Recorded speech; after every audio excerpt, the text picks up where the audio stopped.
Welcome to Abuse Exposed, a podcast about the secret of abuse. Each episode, we deliver intriguing Christian and personal experiences on abuse and how to overcome it. The content is not intended to be a substitute for professional mental or medical advice, diagnosis, or treatment. Always seek the advice of your physician or other qualified mental health provider with any questions you may have regarding a medical or mental condition. Now, here's your host, live from Texas, ISpeakMotivate. Hello. This is ISpeakMotivate, and I am so excited to be with you guys today. This is episode 25. Why do I feel dead inside? During and after abuse. So definitely stay tuned, you guys. And thank you guys for the 702 listens. It means so much because you know what? The pain of abuse is being exposed. We are breaking down the stereotypes of abuse. We are trying to build a community of those that, you know, we can feed off each other. We have similarities, but then we also have differences, so we can learn from each other. We all heal in different fashions and things like that. So you're an inspiration. And so it's just here for you guys, this podcast. Now, why do I feel dead inside? Was one of the biggest questions for me. And it's still something that really took me a long time to move forward from. Ever since I was a child in the abusive relationship with my parents, I wanted to die. Of course, I came from a Christian background. I didn't want to kill myself, but I just wanted to die. A little did I know that still suicidal ideation is just, I believe they say, the minor part of the suicidal ideation, but nevertheless, I just wanted to die because I just needed to get away from the pain. And I just, it's just so much that you take on and you're like, if this is what life is, I don't want it. You get to that point and it's crazy because depression, it hits you differently. And how mine was, my stuff was never planned. It was really overwhelmed, really scared, really fearful. And a severe depression have, an episode. And then what happens? I just end up feeling like, you know what? I'm going to walk in front of this car. And that happened 2 times. One time when I was in middle school and one time as an adult at the age of 25. So I never did the whole pill thing or getting any type of weapon or hanging myself or anything like that. It's always like it had precursors and it had it had symptoms, but I just didn't sit and think about it. It was just a time if the pressure became too much. I was just like sitting at a place and I'm like, oh my gosh, I should jump in front of this traffic. Like immediate. I was never the one. And so the thing is, it's so dangerous, to be like that, because when it's just like random, you can really get yourself hurt because of the overwhelming pressure, and you feel like you don't want to live anymore because, of lack of support and resources, and you just feel like you're just overwhelmed or you're bothering someone if you tell them your story. Because you remember when you try to talk to your abuser and let them know your feelings, they didn't care. So that's always going through your mind, like, oh, nobody's going to care. Or if you told someone and they betrayed your trust by going back to the abuser and saying what you said, or just saying get over it type of situation, you still feel that loneliness because they don't have to live with it. You know, it's like, oh, get over it. But they don't give you any resources, any tools. You don't have a support system, so you feel alone. You feel empty. You feel dead inside. And narcissists, abusers, they're very parasitic. Each and every day, they take a little bit of your soul from you. And so you already feel dead. And it's like, when you get to that point, you just want to finish the job. And it's just an unfortunate thing. That's the reason why this podcast is important, and other YouTubes, videos, books, any other resources, domestic violence hotline, all of these resources are important, so we know that we're not alone. And that's why this podcast was created for you all to know that you're not alone during your journey, because it definitely is hard and people won't understand. They just won't. There's some people that are like, oh, you're over exaggerating.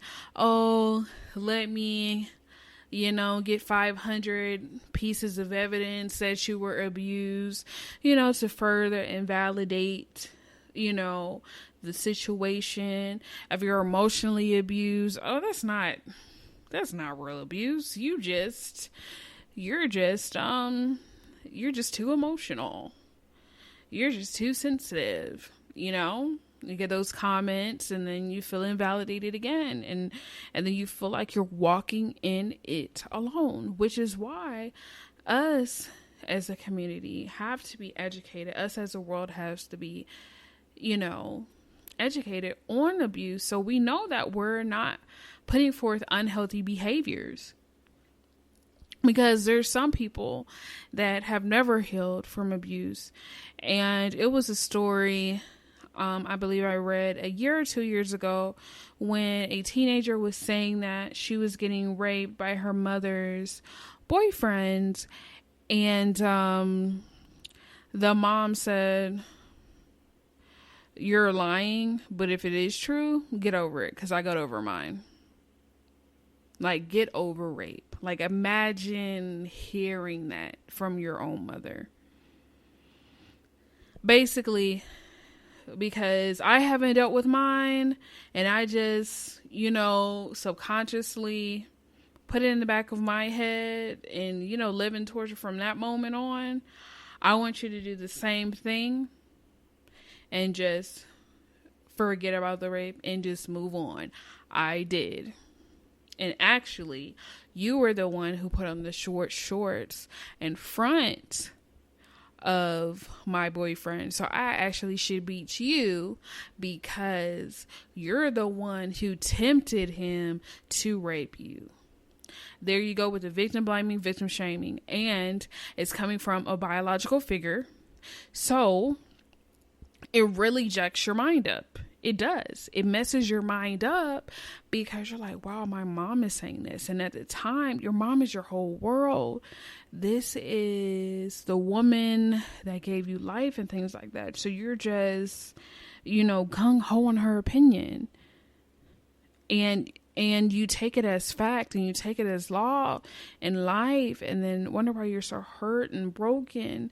And it's because instead of getting our therapy and educating ourselves on unhealthy behaviors and keeping those accountable that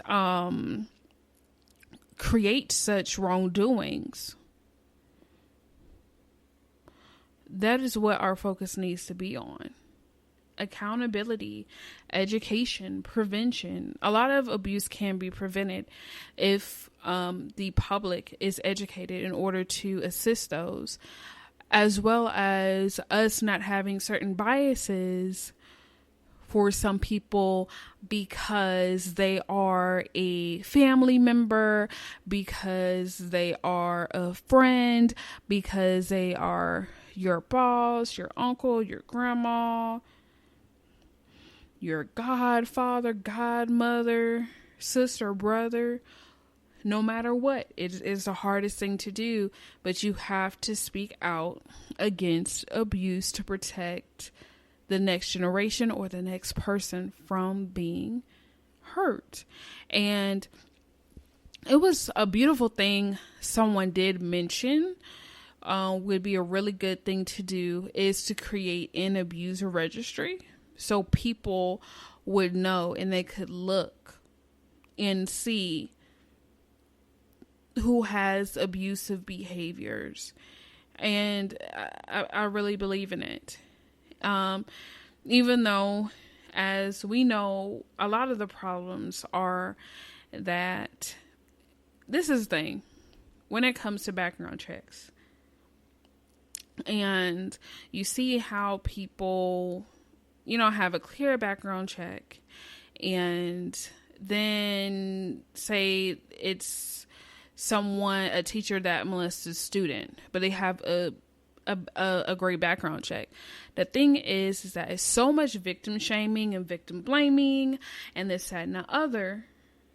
People don't speak out against their abuser because of fear of more invalidation, and they just can't take anyone else saying how horrible they are. So they'd rather just deal with it and just survive day by day instead of actually speaking out about it.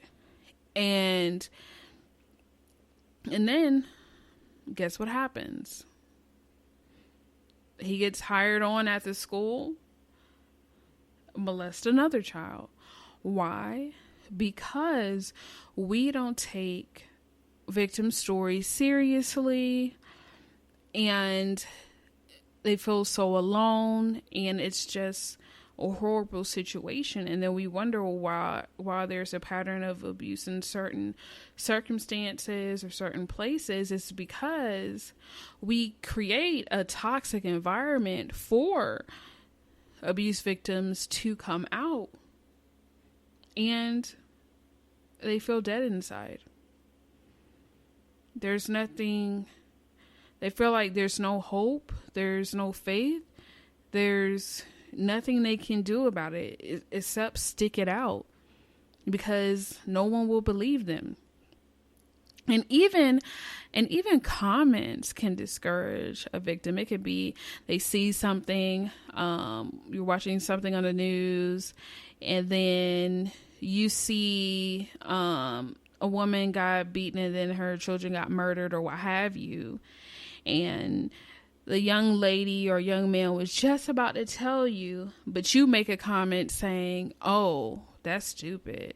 I will never let my husband or my man or my wife beat my children and kill my children." And then what happens is they feel ashamed. Their confidence goes down. Like, oh, I'm a horrible mother. If I admit this, then it's admitting that I'm a horrible mother, and I just don't want them to judge me harshly, because this is the thing. In that abusive state, and even after abuse, you're in a very fragile state. You're barely holding on to life by a thread. And that's the beautiful thing about victims and survivors. They're so strong. They're able to take all of that. And I just want to speak with you guys today and let you know that the thing is, it's not your fault that you are or were abused. You weren't aware of the signs. And then when you finally became aware of the signs, you felt as if it was too late, and you just didn't know what to do. You're confused. And sometimes it's situations where we're pregnant, or it's situations where we moved in with the abuser and he or she, if we make a wrong move, can kick us out. They messed up our credit. They sabotage, job offers or any other opportunities for us to be independent. And it happened slowly, but then